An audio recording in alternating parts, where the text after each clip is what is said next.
Hello and good evening, Flickin' Fanatics. Welcome to another weekly review of Disney Plus's Moon Knight. Today we're going to be talking about episode 5, The Asylum. And it's a tearjerker for sure. We'll get going right after this.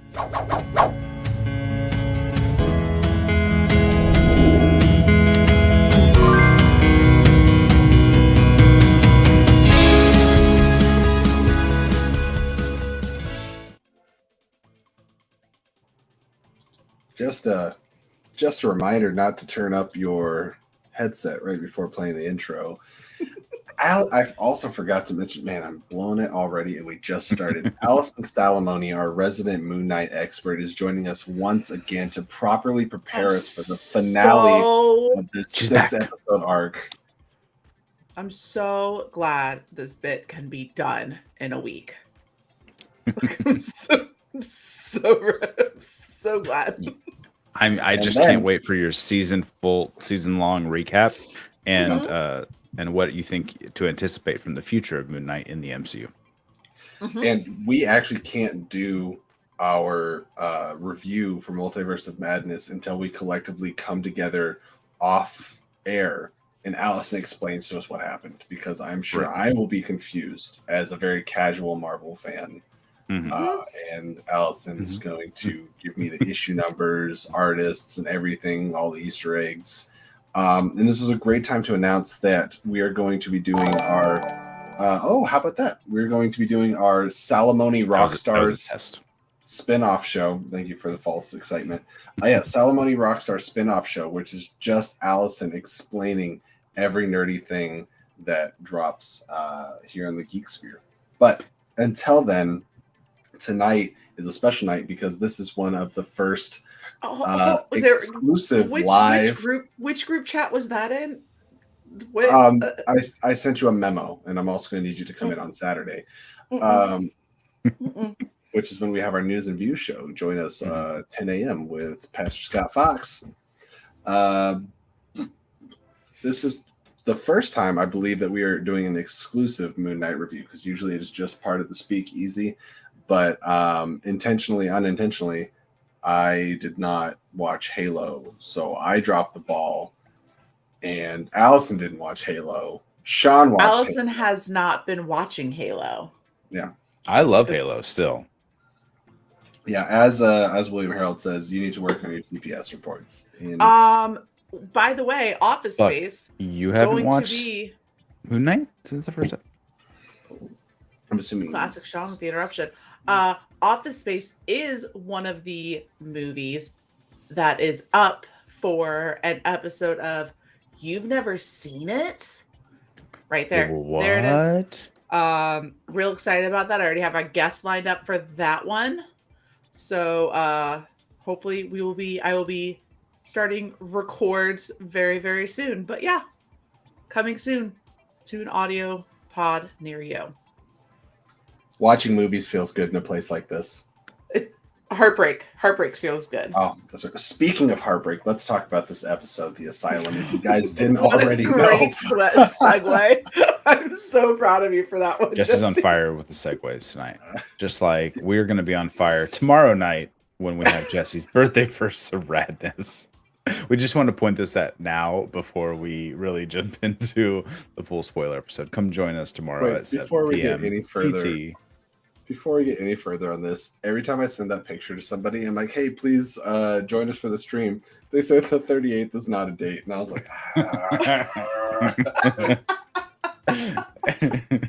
Which is what I said the very first time. It's so funny. So I almost made that joke when you said that to us. And I was like, I'm just going to be nice and be a supportive friend. And then Sean said something. And I was like, I'll let Sean have it.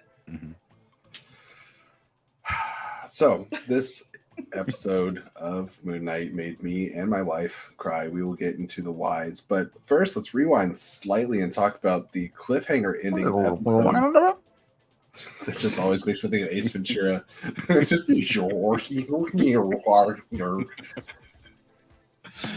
So glad I chose to stay up. Thanks, guys.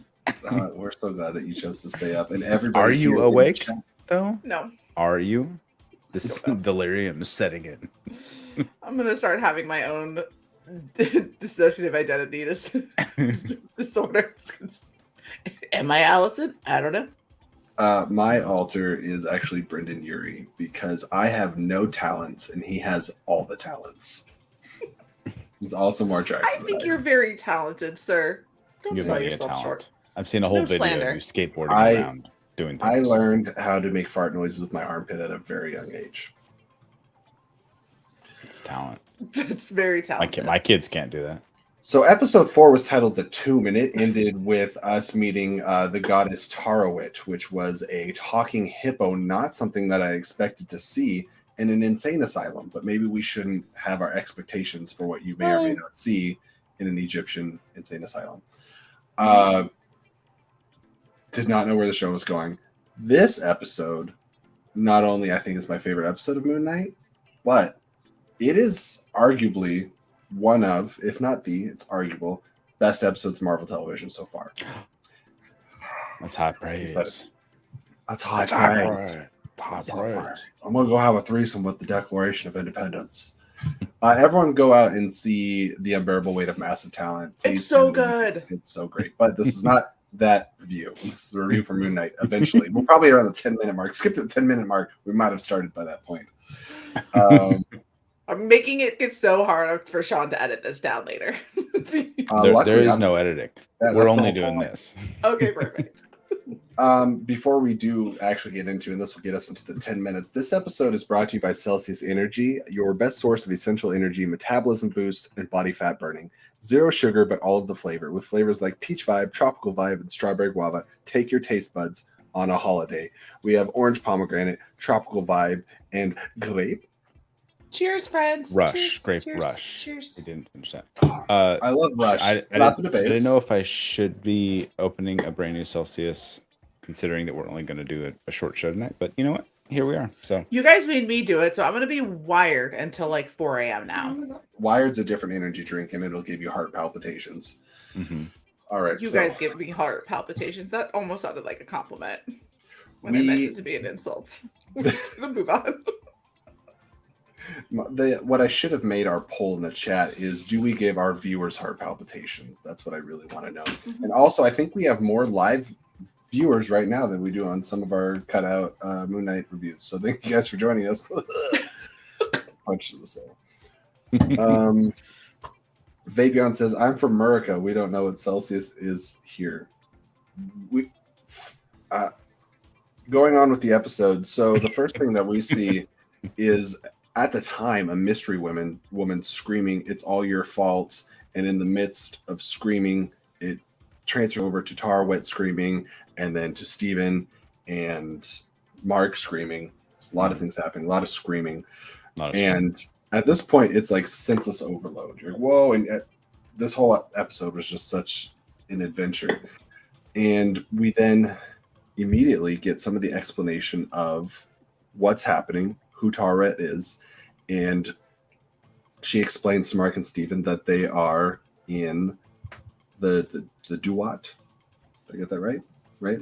And then they say, oh, wow, the afterlife, not the afterlife, an afterlife. And then we get a name drop of the ancestral plane from Black Panther, which I thought was a really cool connection for a show that doesn't connect to the Marvel Universe all that often.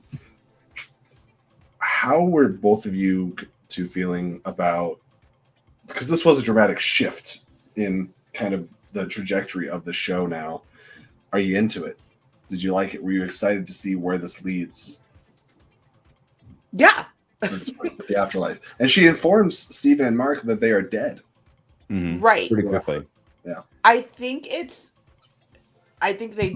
they're doing a great job with, I love how Disney does, how they're doing a lot of the inclusion of that. It's not just with Afterlife, like what they talk about Black Panther, but also now with Egyptian culture and exploring that and giving a platform for something like that. I just think it's really cool. And I loved, like you said, Jesse, I love this episode. It's probably my favorite so far in the series. I don't know if it's my favorite MCU episode so far. I'd probably have to go back and rewatch WandaVision I was going to say that my top 3 with some WandaVision episodes. Yeah. But I thought just from the acting and from the storylines of this episode in general, I loved it. Yeah, I agree. I think there was still a tinge, just the slightest tinge of mystery where it's like, okay, what is this white corridor and this, insane asylum of sorts? Like, what is going on here? Until the hippo showed up, until Poway showed up, and then you're like, okay, yeah, no, none of this. There's no way in chance this is real by any stretch of the imagination. So something was definitely happening, and yeah, she's so calm, like with her delivery. I thought she was adorable. Yep. No, you're dead. Yep, you got shot. I have a card for this. Hold on. Hold on. I have a card. Yep. I have a card. Welcome to the Duat. Welcome, travelers. Yeah. I love the little script. It was great. And her big old hippo hands, she had the little tiny parchments. It was adorable. You guys catch her blue nail polish and everything? I didn't catch that. No. I just took down our Jesse L. Martin overlay. Chris, what a time for you to show up. Hi, Chris. I miss you. I haven't seen you in so long. Well, if you came on our show more often, Allison, you might have bumped into him the other night. But Chris, thank you for being on the show. But Allison, as a resident expert, we're going to really dive into some of the trauma that led to Mark's DID and explains a lot of what's happened so far in the series. So we're so glad to have you on here with us. So glad to be here. Retroactively now looking back at the last episode, when we saw the corridor shift and go sideways and like all the lanterns and stuff go, we heard what sounded like a wooden creaking.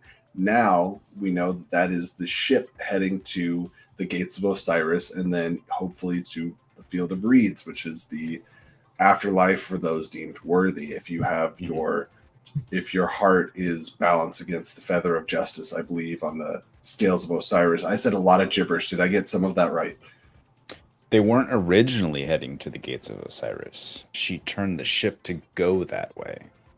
I don't know. I don't remember where they were actually heading. Oh, that's right. Prior to her turning. Yeah. Other than just sailing through. But because she specifically said the only way for you to get back is to go to the Gate of Osiris. So apparently Osiris has some sort of special power, more so than making an amazing skate shoe that Sean wore all through high school. Right. I as the resident did understand that reference. And speaking of skateboarding, I will bring up that when we get to my birthday verse of Radness, one of the pictures that I might possibly share if we hit a certain goal is there's a picture of me with my very first skateboard ever. And it is that's so cute. A Yu-Gi-Oh skateboard. So hopefully I can share that with everybody. Yu-Gi-Oh! We just need to already reach in and Kalima, Temple of Doom style, pull the hearts out of both Mark and Steven. And I was like, well, this could have been a different show if they had it a little bit like dum, dum, dum, dum. They made it a little more family friendly than the beating hearts getting pulled at. By the way, Temple of Doom for the longest time when I was a kid was my favorite Indiana Jones movie. What is up with that? Mine too. Like I thought Temple of Doom was the best one, and then I grew it was up short was round. He was my favorite part. Like he was the Oh, best. speaking of reviewing other, you could play along with basically, yeah. Short round. Speaking of reviewing other things that are not this show, just saw Everything Everywhere All at Once again last night. Fantastic. Good. Great show. I just saw Secrets of Dumbledore today. I finally finished that off. That was great. Oh, well, we will not be reviewing that today. Again. Moon Knight. We digress.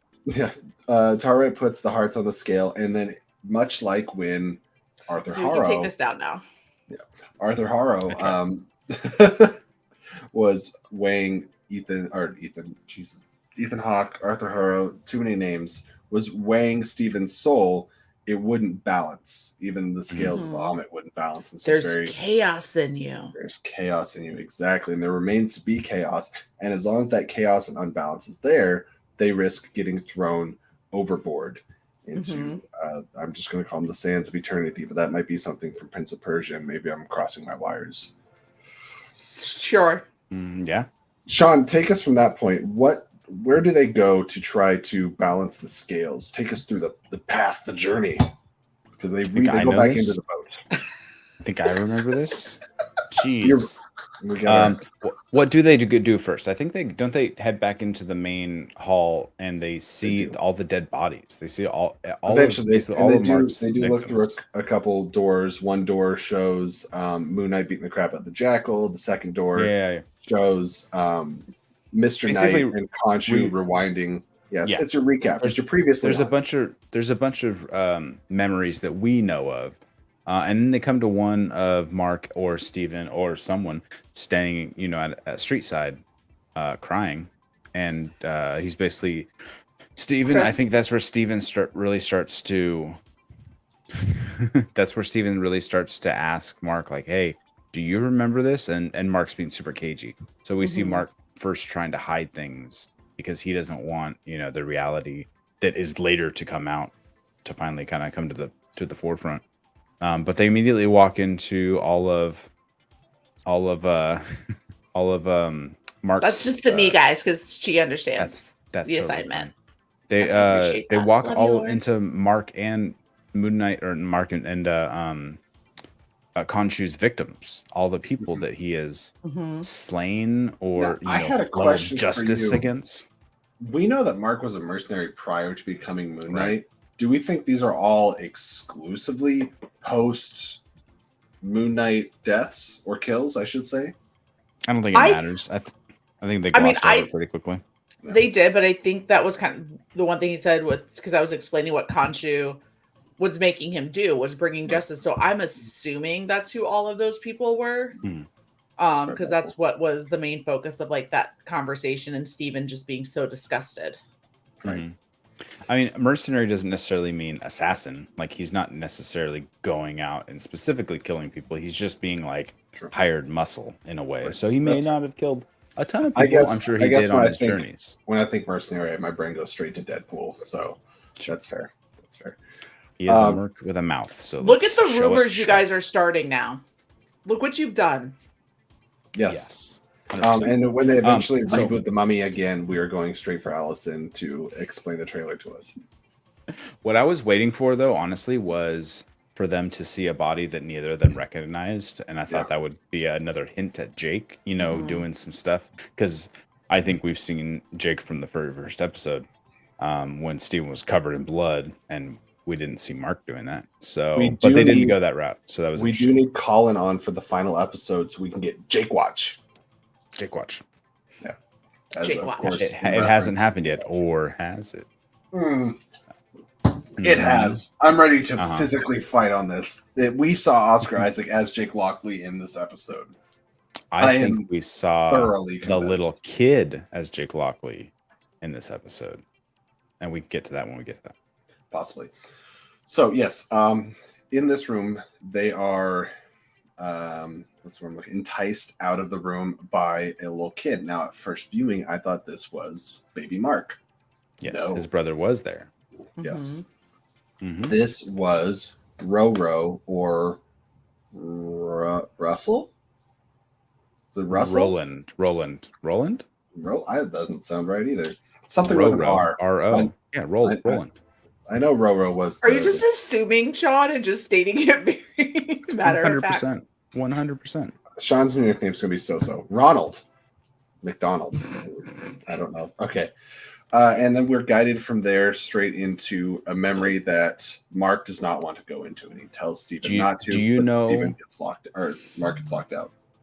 Do you know what Ronald is? I think Randall is correct. I think it's Ronald. I think actually Colin is correct. Do you know what Ronald is? An anagram of Roland. You know what? Just roll with it. Just roll with it. Just row with it. It's definitely not Reginald. Let's move on. And Jake, I also miss Reginald Bell Johnson. It's Randall. The dad from Bam. It is Randall. Randall's the name. Randall Spector. I IMDb'd it. You're welcome. Well, you guys were arguing. Would you like to take the show from here, Allison? I'm good. Keep going. Proceed. Great. Thank you for your permission. What I was trying to say is, Jake, yes, I also miss Kubishenkin. They lived rent-free in our Streamlabs, which have been, was that a tumbleweed that has been sitting there rotting for 21 days? That's right. If you guys want to see more of our Egyptian expert Allison Salamoni on more episodes, make sure to keep that Streamlabs a rolling. We Sean, have a picture here of Randall, just in case we have.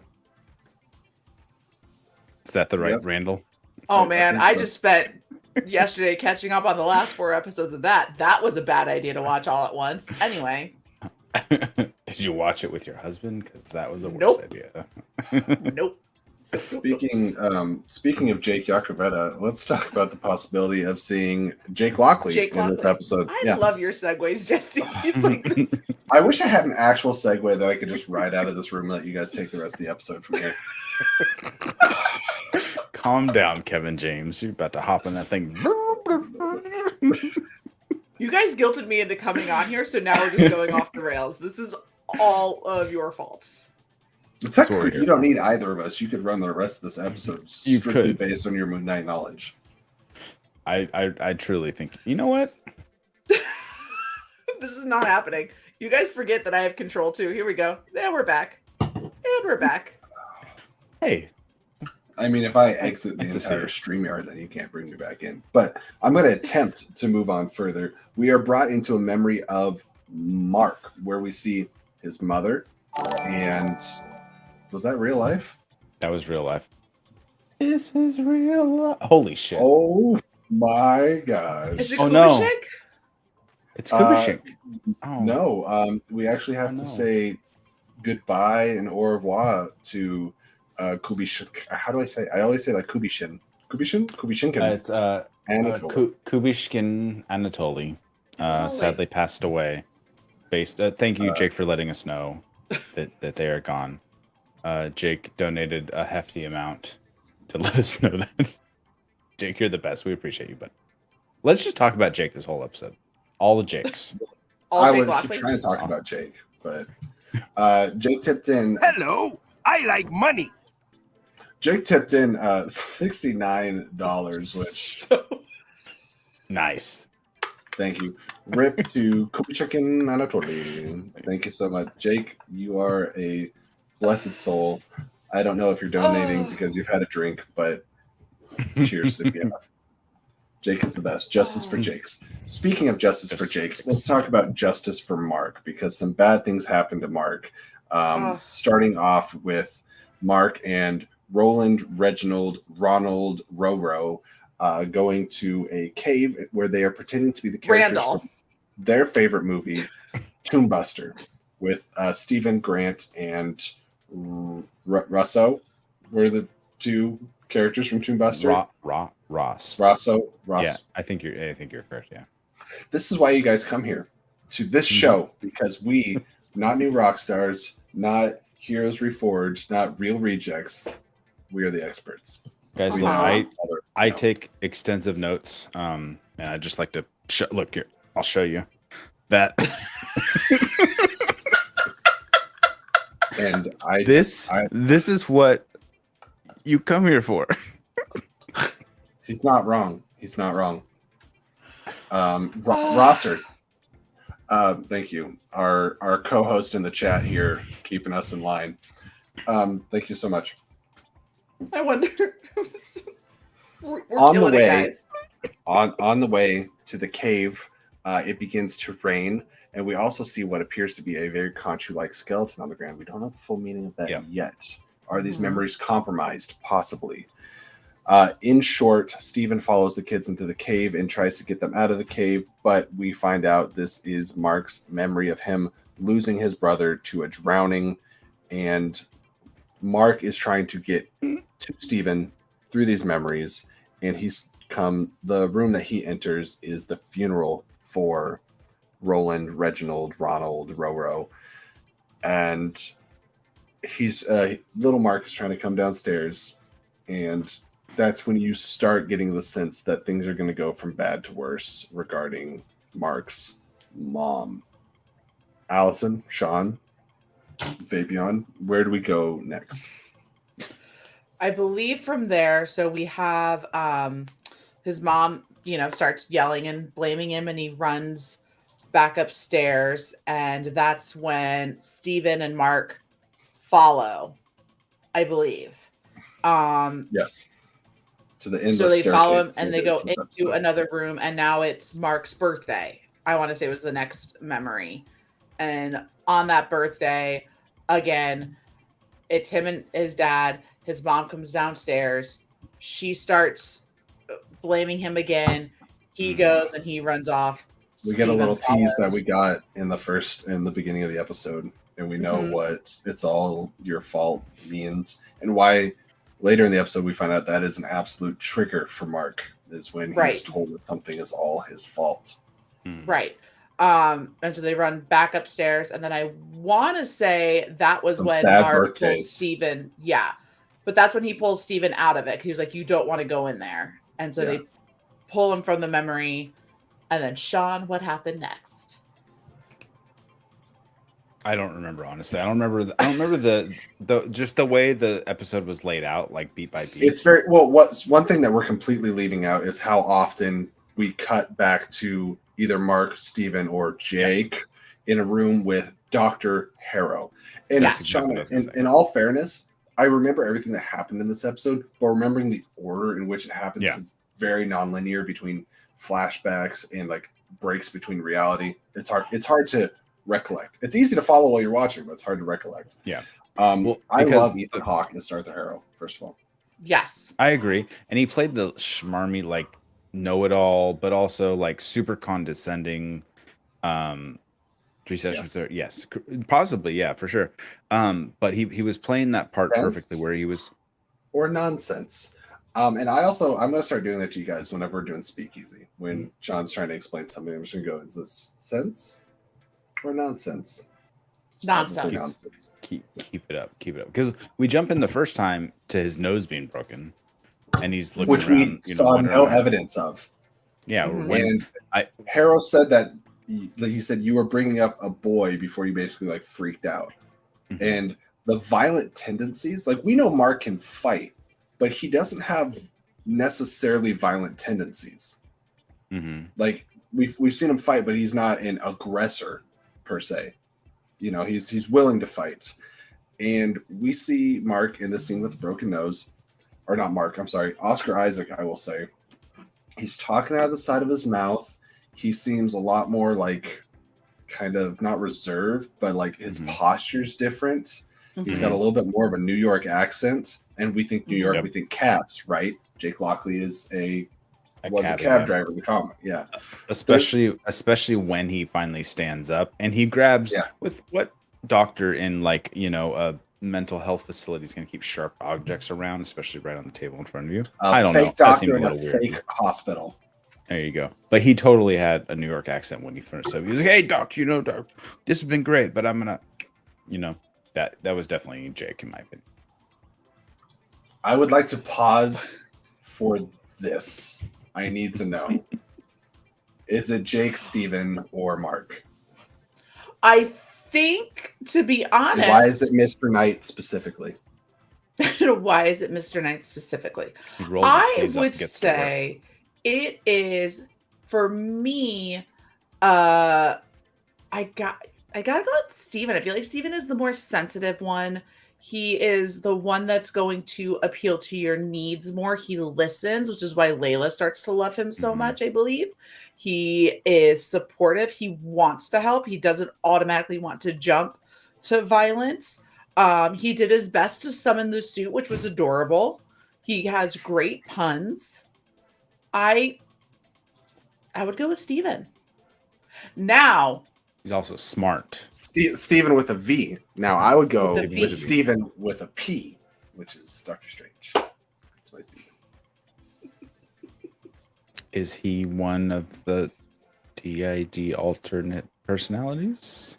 Technically, in Multiverse of Madness, there will be multiple Stranges, so we could argue that. He failed the assignment already. Failed it. All right. Anyway, so we have that whole scenario. And then we get back. And we're pulled out of the appointment with Dr. Harrow. I do want to say one of, I think, the most poignant parts of this episode was when we go back to that memory because again, it was, I believe Harrow was trying to get Mark in like their session to pull Steven out. And then we go back into the memory and Mark's letting him in the room.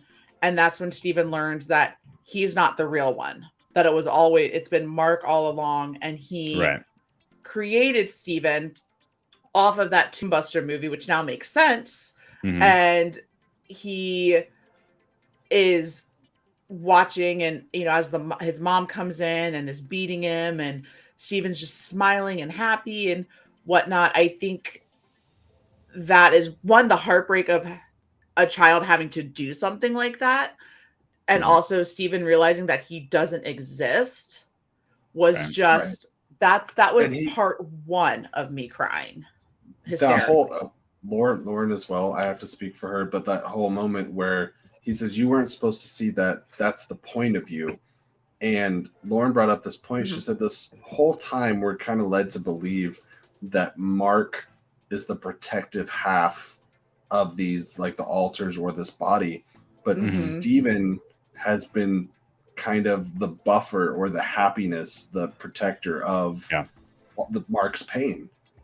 And the one that is used. Yeah. And you see that again when you, at the end of the episode, after you realize that his mom died, which all happened, I think they said like 2 months before where they're at now. He doesn't even go in to sit Shiva. He's drunk, he walks away crying, and then he just immediately turned himself into Steven. He's like, and this is when we started blending together. So again, it goes back to what she was saying. It's like Mark is he's trying to protect Layla, he's trying to protect the world, but really it's Steven that is the one that's being the real protector, because Mark's now using him to live that way. Yeah. Because of everything he's been through. Every line of that interaction crushed my soul when he said, you got to have a happy life. You got to pretend that you had a mother that loved you. That was still alive. And that's when we get the final, cherry on top, where so much of episode like 1 and 2 of Steven leaving messages for his mom makes sense. And through that argument, Steven breaks. He's like, let me out, let me out, let me out. And that's when we get Steven in the room with Arthur Harrow. And cry time number 2. Is this it? Yeah. Allison, you want to see what happens with Arthur Harrow and the phone? This is the one where he comes to the realization. He starts saying to Harrow how he's like, my mom's dead. And he was like, oh no, let me call her. And he pretends to pick. He's like, no, don't bother her. Don't bother. Don't do this to her. And then he's like, no, don't. She doesn't want to be bothered. And like, he starts getting really stressed out. Let me tell you, this show, I thought WandaVision gave me anxiety with things that it did. Like, this show and everything about it is so anxiety inducing in the best / worst ways. Like, you feel, and it's probably because it's Oscar Isaac's performance, you feel every ounce of it. And when Harrow hands him the phone and he stands there and he goes, my mom's dead, and you just hear that dial tone at the other end of the line, it's soul crushing. Absolutely soul crushing. It is. And throughout visiting these memories, the scales begin to what's the word I'm looking for? Slow down. They haven't stopped yet, but they're slowing down. And now at this point, are we ready for them to then go back out onto the deck of the ship? Or am I forgetting something? I think that immediately was what pushed them to the actual scene where he's out on the street side, not going into the Shiva. Because then he kind of explains what was happening there. Where he already knew at that point, like, hey, this is at, my mom's not the funeral. It's a remembrance, right? It's kind of the Shiva, yeah. But I think we hopped over the point that where Mark actually created Steven was that moment when she was kind of bursting through the door to beat him with a belt, basically. That's not my mom. That's not my mom. It's not my, and he's over there just sitting within himself, and then he knocks over like the crayons or whatever, and he immediately changes. And I think you see, in my opinion, if you watch that scene slowly, you also see Jake a little bit in that scene. Oh, Because if you can imagine that Steven doesn't know about anything, or he doesn't remember that his mother was mean to him, right? He thinks everything's happy bubbly, right? Why wouldn't he remember that if he is the protector of Mark, if he's the one taking all this abuse so that Mark doesn't have to deal with it, right? If he's the one getting beat by his mother. I think that Steven created Jake in that same exact moment. And you can see it if you watch him right before it cuts away, before I think she swings a belt and the scene changes. You see him as a kid, he's looking at this stuff and his eyes start to go back in his head again. It's literally like half a second. It's so very quick. But I think that could be why we're getting like a serial killer, psychotic Jake who's murdering all these people that we haven't seen scenes of, and that could be part of it. And I do want to talk about what Fabian touched on, because we did, like I said, this is a very packed episode. But actually, we get the memory where he's a teenager and he's leaving. And this was, I want to say, this was right after Steven realizes he's not real. But something like that. He's a teenager and he's leaving, and his dad's like, she'll get help, she'll get better, we're working on it. And he's like, no, she won't. And then he leaves. And then I think that's where we get to, and then the next from there is where we get to the memory of him working as a mercenary. And the, I guess, official origin story of meeting Khonshu and becoming Moon Knight. Now, and he drops the Bushman name, not Bushman like a villain's name, but Bushman, just his his officer above him, whatever, his mercenary higher up. I appreciate, because I believe as Mohammed Diab said that they weren't going to use Bushman because he's too similar to Killmonger, but they didn't ignore the origin. They're like, this is still what happened between Mark and Bushman. And Steven is then able to see and realize the circumstances that led to Mark giving in to Khonshu. And this is all about Steven's understanding, which in turn is Mark's acceptance. Everything Steven comes to understand is the acceptance of Mark. Sure. Yeah, when Steven faces the abuse, Mark learns to accept it. When Steven faces what was possibly the manipulation of Khonshu, Mark accepts it, which I think leads to where we get at the end of the episode and why what happens to Steven happens to Steven.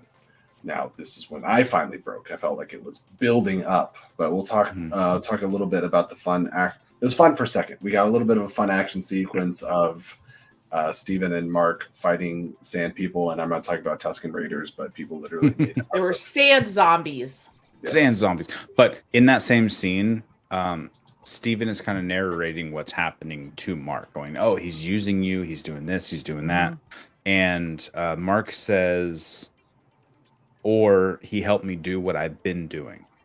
So I think in a way, sure, Khonshu was definitely using him as his avatar and whatnot, but Mark was using Khonshu to not only just like not die, but also like he has all this misery left in him. He doesn't want to die. He wants to continue to, exactly, pent-up rage that he needs to let out. So they're using each other. It's a symbiotic relationship in that way. And I now remember I would say just like he used Steven for what he used him for early on in life, and now later in life as well. Can I just say that I love the approach that Disney's been taking recently with the villains actually being generational family trauma and not like an actual big bad with everything. Like Disney going straight for like generational trauma and just like general life trauma between like WandaVision, Encanto, Turning Red, Moon Knight. It's just like consistent. And I was like, so this is where we get to teach the older generation that they messed us up, right? This is okay, great, awesome. Thanks, Disney. Appreciate you so much. John, I believe that's season 2, if they don't touch on it in the finale. Yeah. I can't wait for John to hopefully pop into our stream tomorrow and see my Yu-Gi-Oh board. I think he'll be super jacked about that. They were in the desert when that happened, and I think we saw a cactus there, so that could have been Groot hiding, or Bushman, not rather. Cactus Man. Cactus. Yeah, so we see Steven and Mark fighting these sand zombies. Trying to emotionally prepare myself for this. Obviously, everyone that is here has seen the episode. They fight back and forth. They take turns saving each other. I didn't notice that. I did not. I have to rewatch this promptly then because ouchie, if that's true. Yeah. You continue to talk. I'll pull it up. Yeah. Okay. But yes, we'll get to the part where Steven saves Mark, as he has been doing Mark's entire life. Pretty much, yeah. And we know that when you fall into the sands, you are frozen forever. And now, as much as we feel like this is the death of another person, because we've come to love Steven as another person, I believe that it is very much reminiscent, or not reminiscent, but like it is a metaphor for Mark's acceptance. And that's why once Steven is gone, because his purpose for Mark has gone, doesn't mean his purpose for me is gone. I want more Steven. I need more Mr. Knight. Mm-hmm. But he's gone. The scales balance because Mark is balancing. We think, but they could have ignored Jake if they wanted to. They could have made this a story about two personalities, but they've hinted so heavily at it. It's not like fun little Easter eggs. It's like there's somebody in that sarcophagus. This Oscar Isaac's doing something else here. There's lapses where Steven and Mark both don't know what's going on, and something very violent happened. And a great point that I heard is like Steven is kind of the happiness, Jake is the aggressor, and Mark is the one that has to feel everything. Right. I don't know. I don't know if you can tell. I don't see a scarf, but like it looks like an older man, so it's possible. Mm-hmm. And just looking at this facial reaction right now, it's so quick, and that's all you see of him. Yeah. And why would you play that? Yeah, we didn't. He's wearing a thing of some kind. What is wrong with you? Okay. I'm so sorry. Do I feel wetness in my eyes? It's possible. Like, what are you? Wah. Are you okay? No. So I literally said I'm gonna pull it up. Keep talking. I thought you were gonna pull up a picture. I didn't think you were gonna play the whole thing. Monster. I'm sorry. So Sean, please cue the scene where Steven gets frozen in sand to death as he sadly calls out Mark as Mark is screaming to Steven, trying to get the boat to stop, and then we get a quick transition to the field of reeds. I'm staying in bed. I'm never coming back on this show again. And then the episode ends. What are we supposed to do with this? And we've made this episode reviewing it almost as long as the episode itself, which is what we have to do. I want to say too, I think Jesse, it was you that brought up a really good point on Twitter about another glimpse of possibly seeing Jake when Steven is like, or Mark or whoever is doing the whole, when he's yelling no a bunch and he starts hitting himself, like that's not ever been Mark's MO. That's definitely not been Steven's MO. And that's showing, again, that violent side and that kind of crazy side. I hate using that word, but it's definitely a very different, manic, a very, very different side that we've seen. So I agree. And he's the way he's just like, oh yeah, they probably pay you the big bucks or whatever it is he says. Like he's talking in such of a strange, erratic form. And to me, it was strange that when I watched this, my brain went, holy shit, that's Jake. This is our first look at Jake. And then I went online and there's so many people not talking about it. And people are like, another episode, we still didn't see Jake. I'm like, are you sure? Because another thing about that scene is we have the whole scene with who I think is Jake and Arthur Harrow. And when that scene ends, it cuts exactly to where we left Mark and Steven. Right. You know, usually when they shift back and forth, there's like a transfer in time. Like what happens in one scene happens in the other scene. The same amount of time passes, Mhm. but it cut mid-screen basically to this Jake scene and then went back. Yeah. Right. Yes, and we agree with that. And For I sure. agree with this too. I think that they're going to find some way to recollect that, to bring him back somehow. Maybe the power of Khonshu can bring back not the memory or the soul. Maybe rescue the soul of The thing is, Steven from the Hildreds or something. You can't kill a personality. And if Mark still feels the need, like I think his acceptance helped him, is helping him move on. But he now has like a brotherly relationship with this personality that was inside of him. And if he still needs that, it's still going to be there. And he can't actually be balanced. I mean, if Jake's still in there, then he still has other things that he needs to accept. So I think as long as Jake exists, there's no reason why Steven also shouldn't. Sure. I think there's something to be said too. I think it might have been Lego on Twitter, and if she's still in the chat, she can confirm. Who said, who just pointed out the fact that, like, hey, you can't just get rid of your DID identity by, you know, letting it go into the field of reeds, right? Dropping off the ship. So I wonder how the actual community of people who have to deal with this as a real world issue as part of their lives, I wonder how they feel about that. I think a lot of people are waiting for the wrap up to make sure that this isn't another split. If they stick the landing, yeah. And I'm also very curious because I feel like the message of acceptance is a good one, but I think the message of like there's just a way to like accept and superhero your way out of mental disorder is not the best message. Sure. So we will see kind of where it lands, and Disney Plus, or at least the Marvel shows, have a stigma of not always sticking the landing. I argue WandaVision did, but I can fight people all day. But I think WandaVision did. I think I'm my whole thing is kind of like how with Hawkeye, I'm worried that there's a lot to wrap up in just a little bit amount of time. Yeah. That's my whole thing with it, is there's a lot to do and not a whole lot of time to do it in.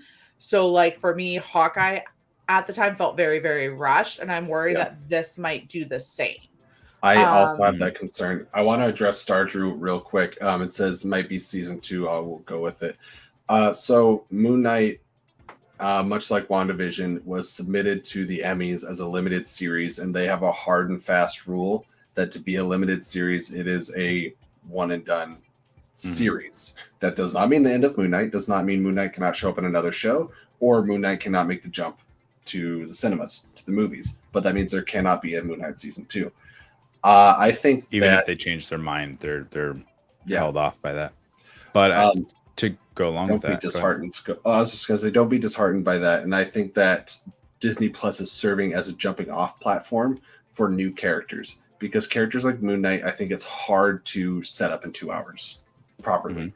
And then we're getting introductions to She-Hulk. I assume we'll either get 2 seasons of She-Hulk, or we'll see She-Hulk make the jump. Miss Marvel, a season, and then in the Marvels, WandaVision, and then Multiverse of Madness. So I think Moon Knight will make the jump somewhere without season 2. I think that's all. And then Loki, they don't have plans for Loki cinematically. So we're getting a Loki season 2. And I think that's just kind of how these Marvel shows work. Did I tell you guys that we're also getting Captain America 4? Yes. Instead of Falcon Winter Soldier 2. Exactly. You are absolutely right. But did I tell y'all that my sister and brother-in-law ran into Owen Wilson in Atlanta while they were they were I mean they lived there. It was a while ago. I want to say it was back in like September, like before then. Rode in an elevator with him because they were staying in like downtown Atlanta because they were filming Loki. Side note, do you still have the buzz cut?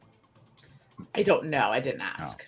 I think something though we might see similar enough to Hawkeye and Echo is maybe we will see the end of Moon Knight season, the only season, and we might see the Scarlet Scarab.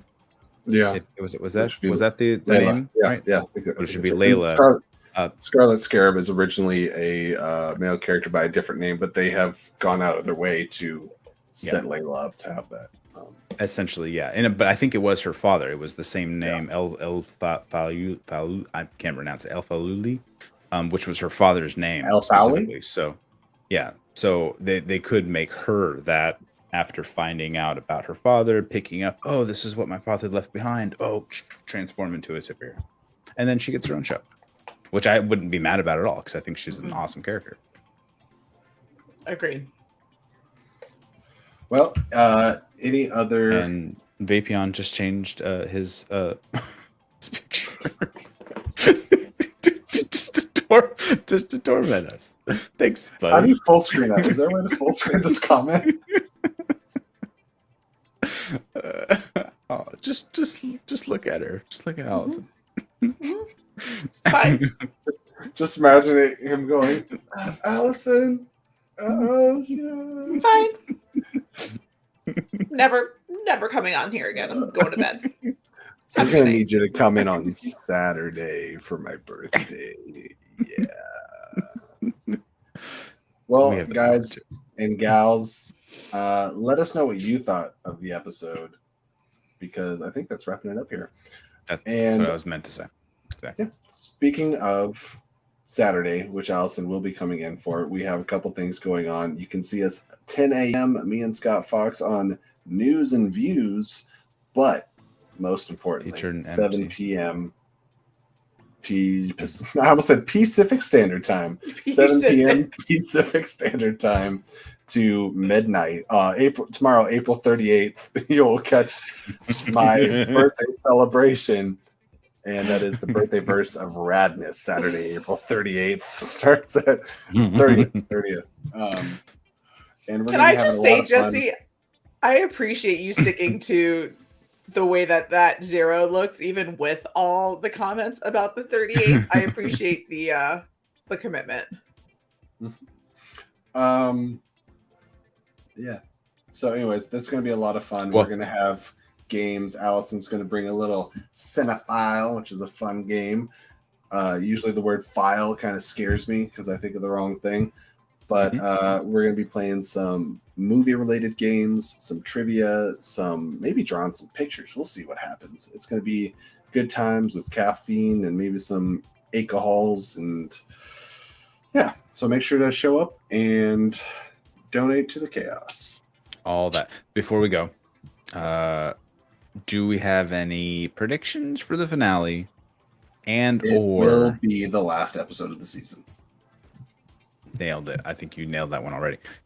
Or how it may or may not tie into Doctor Strange, which comes out literally the very next day with early screenings. I think because they have done such a limited job of tying this into the rest of the MCU, that I wonder if this will be a different universe. And maybe that's why they haven't tied in. And something that happens in Doctor Strange brings the universes together, maybe brings him in. Not necessarily like a No Way Home situation where he just kind of like disintegrates in and out type of thing, but maybe something to that effect. I think Mark's going to get his own car, and they're going to have a loophole, and season 2 isn't going to be called Moon Knight season 2. It's Moon Knight Rider. It's going to be the next. Oh, snap. That's my prediction. I honestly don't want to make any predictions. Blade or Jon Snow in the finale. I assume he means Dane Whitman. I don't know. The Black Knight. Do we want to see a tie-in with the rest of the what are they called? Midnight Suns. Not if I don't know where anything's going, I guess. Or Werewolf by Night. So that was my question: is it going to set up Werewolf by Night, because that drops like Halloweenish, like next October? I think it's a Halloween special, right? It's like a limited movie or something, like is it? It's not a series, right? It's a short movie. I don't think so. I think it might be like a one episode thing. For those of you that didn't know, the first appearance of Moon Knight was in Werewolf by Night, and it would be really weird to me, I guess, to have Werewolf by Night and Moon Knight end, and there's not a connection when they're so intimately connected in the comics. Like, I don't see why you do Werewolf by Night if it's not connected to. The MCU has a werewolf, Yes, Mhm. or it, By it night. will. It will or soon. the Marvel universe has, or that's Mhm. cool. Well, we have vampires with blades, so I True. am here Makes for the sense. super. Like, I love And that Morbius. we've been expanding cosmically so much, and I love the supernatural stuff. I love that there was zero with the I feel like with the way things have been going, like how they did Endgame and now with the multiverse, it's like Disney and Marvel's way of saying zero F's given. We can now officially do whatever we want because we'll just say it's the multiverse, Yeah, which means I they mean, can just like, which I think is fantastic. everybody was able to accept Nothing Iron has to Man, make sense. a man in a tech suit, not a big stretch. And they just kept pushing us a little more. They gave us an Ant-Man, a little bit of Mhm. ridiculous. They gave Yeah. us Guardians of the Galaxy, which I think was their first big step. And when that made like over $700 million, they're like, yeah, we can do whatever we want. As long as we produce quality that has humor, action, heart, good messages, entertains. It's a 4-quadrant film. As long as we keep making 4-quadrant movies that everybody can enjoy, we can do whatever we want. And I think Multiverse of Madness and Moon Knight, which I guess doesn't work for everybody, but I love it. I think Multiverse of Madness is one of the next big steps. I thought Eternals was a big step in that direction too, but not everyone agrees. But that's okay. Not everyone has to. Over under 6 minutes of actual Moon Knight in the finale. Over under 6 minutes. That's good because we've had maybe 6 minutes total so far. Right, exactly. So do we think we'll get a big fight? Do we think we have to get a fight scene of some kind, right? A battle. I would think so. But with who? Do we think Amit's gonna take over Harrow's body? I don't know, maybe or something? But here's why I think he's gonna have his own avatar suit. We will double screen time. We want to see Mr. Knight again. Jake Lockley might have a Moon Knight persona that we don't know about. He has to use Khonshu's like armor, the Moon Knight armor, to be resurrected. Mhm. So Mark is going to be resurrected as Moon Knight, and I think that's going to lead us straight into some badassery. At least 6 minutes. Okay. However, there are rumblings that this is the shortest episode of Moon Knight so far, because it says that it's like 42 minutes, and I pray that is incorrect. For the finale to wrap up all the stuff that we need wrapped up. I need it to be like 60 plus. Hogwash. I need like a 90-minute episode. I need like a movie. Balderdash. Yes, 100%. Absolute balderdash. Thank you guys for joining us. Please join us tomorrow at 10 a.m. and then again at 7 p.m. PST. We're going to have a lot of fun, and trust me, you don't want to miss it. There's going to be a lot of hilarious things and things that I'm probably going to regret showing you guys the very next day, but it will be fun. Allison, thank you so much for joining us. Get some sleep. You got a big night tomorrow. Y'all are killing me. I love you guys. Yay, East Coast probs. Yeah, like us, it's great on the rails review. I sense sarcasm, but we will see you guys next week. This is a good time to announce. I believe I don't know exactly the timing yet, but next week we will be doing our Moon Knight review Wednesday night, so the night that the show drops, because Thursday night, Doctor Strange Multiverse of Madness. And for me, Friday night, again, Doctor Strange the Multiverse of Madness. So no Speakeasy next week, but we might for you. It. I don't know. Maybe you guys are going to do it. I don't know what's going to happen next week. I'm not seeing it Friday night, so I have no idea what's going to happen. Next week is going to be our multiverse. It's going to be madness. It's going to be Flick and Reel versus Madness. It's going to be Flick and Reel versus Madness. And I'm going to possibly maybe try to stay up Tuesday night, and try to do a watch along.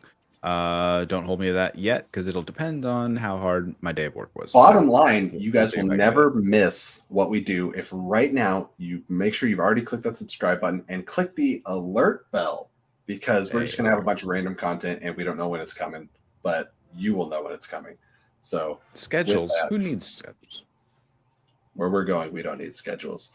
And if you haven't followed us on an audio platform yet on Flick and Reel, we have dropping soon. Once I record some episodes, you've never seen it, which is my journey through never having to hear those words ever again. That's Absolutely.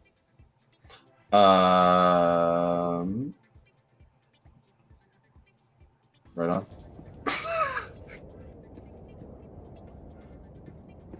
all.